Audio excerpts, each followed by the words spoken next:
Ada tiga hal untuk melakukan perawatan tanaman cabai, teman-teman. Yang pertama adalah rajin mengontrol tanamannya. Yang kedua adalah rajin memberikan nutrisi, memberikan pupuk.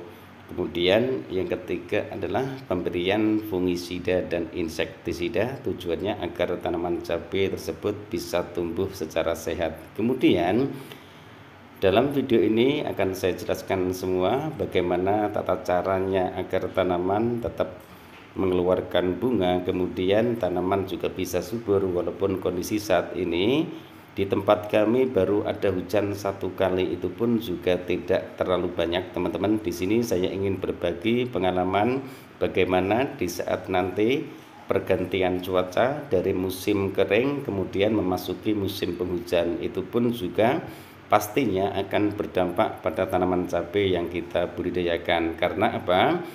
Tanah yang ada di dalam plastik mulsa sudah mulai mengering, kemudian suhu udara yang di dalamnya pun juga sangat panas sekali, kemudian datang pergantian cuaca yang membuat tanah itu langsung spontanitas kelembapan tidak bisa terjaga. Maka nanti saya akan memberikan solusi walaupun hanya sekedar tutorial, teman-teman, insya Allah bermanfaat. Jadi intinya penjelasan dan juga apa yang saya sampaikan ke teman-teman semua ini real dan saya pun juga sudah pernah mencoba. Terima kasih atas segala supportnya. Jika seandainya video ini bermanfaat, silahkan like, komen, dan subscribe. Seandainya video ini tidak bermanfaat, silahkan di skip saja, teman-teman. Tolong usahakan jangan tinggalkan komentar yang bersifat provokasi sehingga nanti akan menjadi ajang perdebatan, itu pun juga tidak diperbolehkan, teman-teman.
Assalamualaikum warahmatullahi wabarakatuh. Bismillahirrahmanirrahim.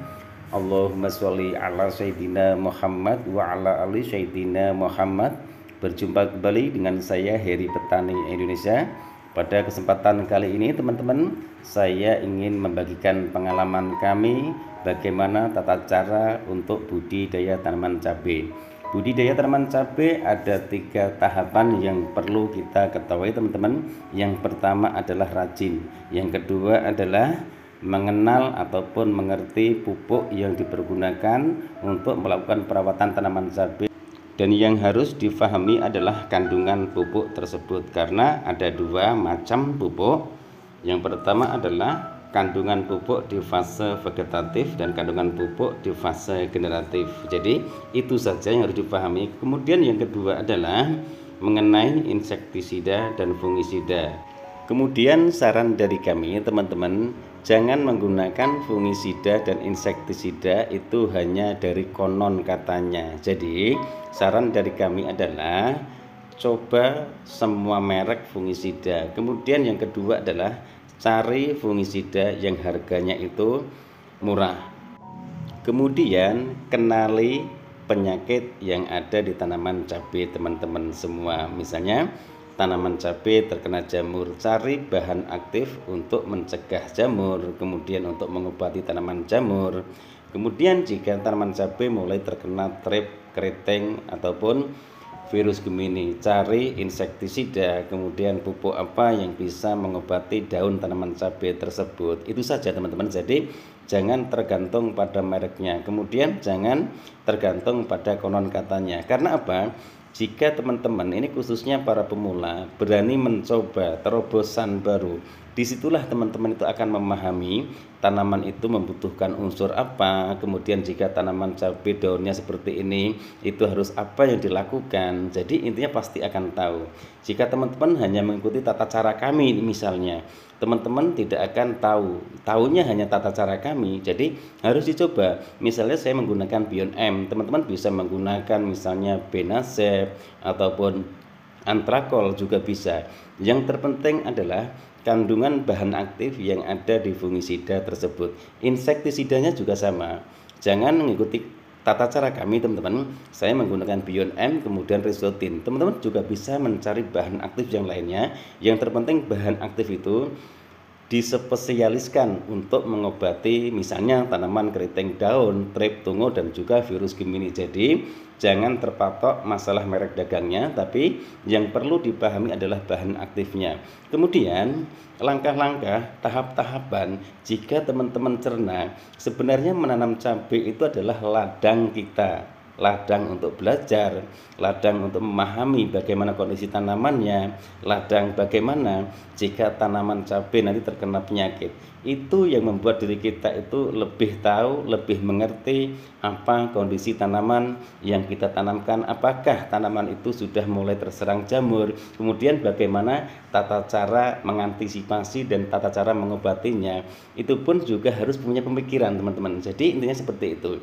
Jika teman-teman hanya mengandalkan misalnya saya menggunakan A, fungisida B, nanti yang ada hanya itu saja teman-teman. Makanya saran dari kami adalah coba lakukan terobosan baru. Tanaman cabai bisa ditumpang sarikan dengan tanaman melon, tanaman semangka, bawang merah, bawang putih, dan juga masih banyak lagi dilakukan agar hasilnya pun juga tidak akan merugikan teman-teman sebagai petani. Sebenarnya kita berkebun, bercocok tanam, bertani itu adalah tempat-tempat belajar yang kita temukan secara gratis. Kita tanpa belajar dari orang, kita tidak melihat orang lain menggunakan apa saja, tapi dengan satu periode, satu praktek, mungkin dalam bertani ataupun bercocok tanam tadi ada kegagalan, tapi dari kegagalan itulah teman-teman itu akan mendapatkan ilmu. Oh ya, ternyata tanaman cabai saya yang terkena virus Gemini, kemudian trip tungo, saya spray menggunakan fungisida ini, insektisida ini, kemudian tanaman cabai saya yang kurang subur, saya pupuk dengan pupuk ini, kok tidak subur. Nah, otomatis teman-teman akan beralih dan menggunakan pupuk yang lain. Biasanya seperti itu. Makanya jangan sekali-kali malas untuk melakukan perawatan tanaman cabai jika teman-teman sudah terjun di bidang pertanian. Intinya seperti ini. Jika teman-teman sudah mulai malas, kemudian asal-asalan merawat tanaman, itu jawabannya hanya keberuntungan teman-teman, karena tanaman cabai, tanaman melon, tanaman semangka itu membutuhkan perawatan khusus. Intinya apa? Menjadi prioritas para petani agar tanaman melon itu tumbuh dengan baik, kemudian buahnya pun juga bisa masuk ke grade A, kemudian tanaman cabai pun, tanaman semangka pun juga sama. Yang terpenting adalah rajin, kemudian kontrol tanamannya, pahami pupuk yang diperlukan untuk tanaman cabai yang kita budidayakan. Kemudian yang ketiga adalah pahami bahan aktif yang ada di fungisida dan juga insektisida. Insya Allah jika teman-teman paham itu semua, tanaman akan subur, kemudian tumbuhnya juga secara maksimal. Lakukan yang terbaik untuk tanaman, insya Allah tanaman itu akan membuahkan buah-buah yang maksimal sebagai pengganti usaha teman-teman semua. Rizki yang Allah berikan lewat tanaman insya Allah bermanfaat dan berkah. Mungkin hanya ini teman-teman yang bisa saya sampaikan dalam video saya kali ini. Mohon maaf jika ada salah-salah kata. Niat dari kami di sini hanya sekedar ingin berbagi pengalaman. Tidak ada niat dari kami untuk menyinggung Anda-Anda semua. Mohon maaf jika tata cara kami menyampaikan ada kata-kata yang kurang berkenan, kemudian menyinggung perasaan teman-teman semua, inilah kami akan berusaha memberikan yang terbaik untuk pertanian di negeri kita ini. Mudah-mudahan para pemula, anak-anak muda yang selama ini malas untuk bercocok tanam ataupun berkebun, mereka semua ikut terinspirasi dan termotivasi dengan adanya ilmu-ilmu yang kita bagikan ataupun sahabat-sahabat kami yang mempunyai channel di YouTube. Terima kasih sekali lagi saya ucapkan kepada anda semua. Wabillahi taufiq wal hidayah. Wassalamualaikum warahmatullahi wabarakatuh. Salam sukses buat Anda, salam sukses buat para petani di seluruh Indonesia.